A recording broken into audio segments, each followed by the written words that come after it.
International news now.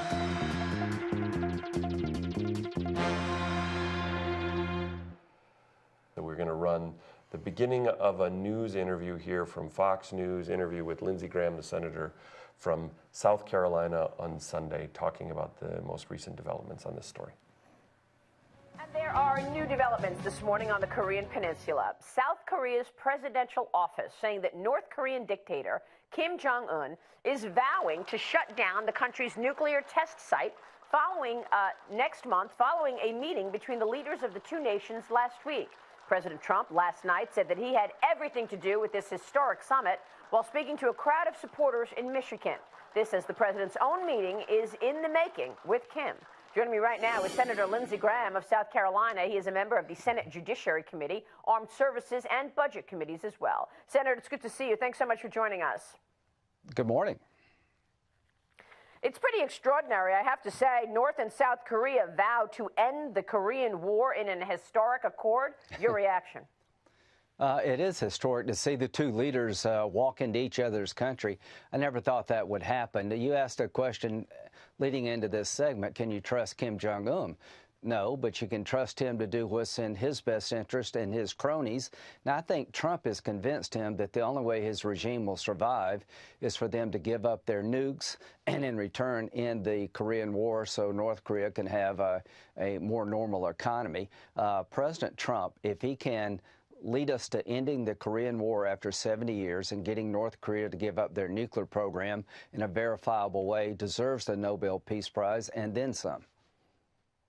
Yeah, will he get it? I mean, obviously, this is something that the mainstream media will push back at. But you're right. If this is actually materializing, what an enormous accomplishment for President Trump. I want to be there. It may be the first time the Nobel Peace Prize was given and there was mass casualties, because I think a lot of liberals would kill themselves if they did that. But the bottom line is, by any objective measure, what President Trump has done is historic.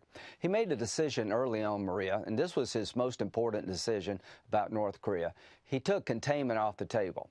He said to me and others early on, I'm not going to let them get a nuclear weapon that can hit America and contain the threat by threatening to blow North Korea off the map if they use it. He said to me real early in his presidency, I'm going to deny them the capability to hit America with a nuclear weapon. If they keep trying, I'll use military force as a last resort to stop them. So he chose denial. No other president has been that blunt, and that's why we are where we are, because China and North Korea believed that if Trump had to, he would use military force and North Korea would lose.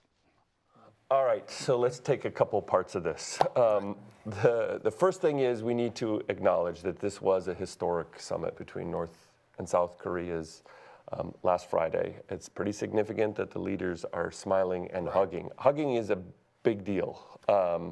Yeah, well, we got the picture even. That's right.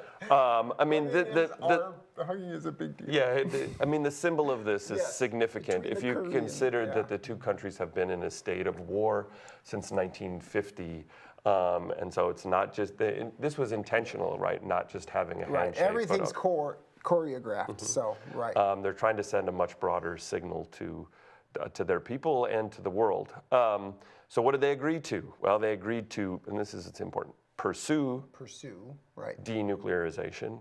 They agreed to negotiate an end to the war, or to try to negotiate an end to the war. And all this we're saying here is don't get too out in front of what's happening here. In reality, this is an agreement to talk. Right. They haven't done any of the hard work yet. Or maybe they've done a lot of the hard work and we don't know about it. But they are a long way away from having an agreement. Yes, it is very significant that they're sitting down to talk, and that there are summits between North and South, and there will be direct talks between the United States and North Korea. That's significant. But And there are some other significant, some of the signals coming out of North Korea have been significant about, I mean, as much as they've been downplayed a bit, you know, the ending testing and all of these other signals that suggest that, and now some messages that have been picked up by the press that North Korea is willing to give up its nuclear weapons in exchange for some significant concession by the United States to ensure their security. I mean, that would be a huge development, right? And so we're getting a lot further than I expected they would be at this point. There's still a lot of ways this could fall apart. Yeah. And there's a lot of serious questions about how you keep it going, even if they get to an agreement, how you verify that both sides are going to follow through on whatever commitments they make. So, yeah, but it's been significant. Should Trump get the Nobel?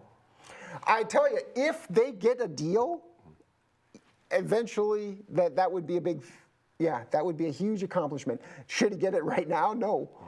It's too early. It's too much. But I do think it's fair to say that if he does strike this deal, that would be a historic development and success.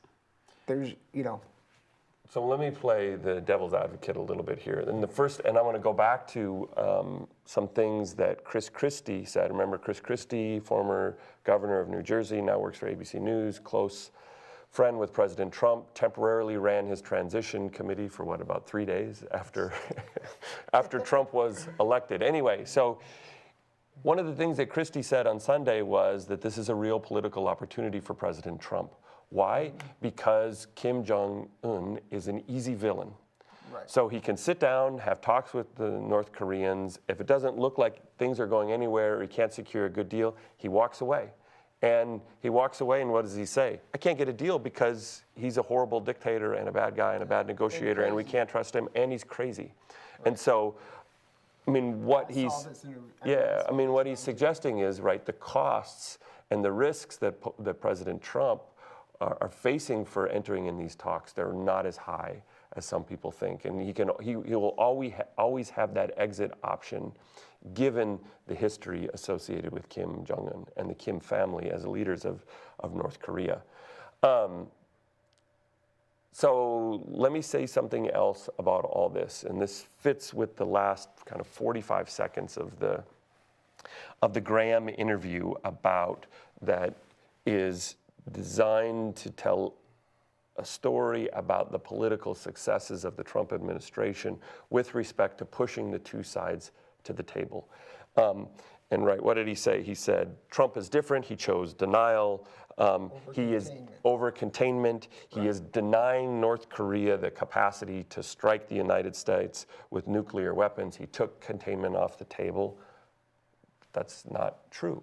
North Korea has tested nuclear weapons, and they have tested, ballistic missiles capable of reaching the United States. So President Trump didn't deny North Korea of achieving these capabilities. They have them. Now, why is that significant? If we think about the narrative that's getting constructed, and this is, if we go back to something that we talked about on the very first day of class, and we talked about being critical of the political narrative that's getting constructed in larger public policy debates, and use theory and use science and use evidence to rethink these things. So let's spin out what the bargaining might say is an alternative narrative for why we have negotiations, right?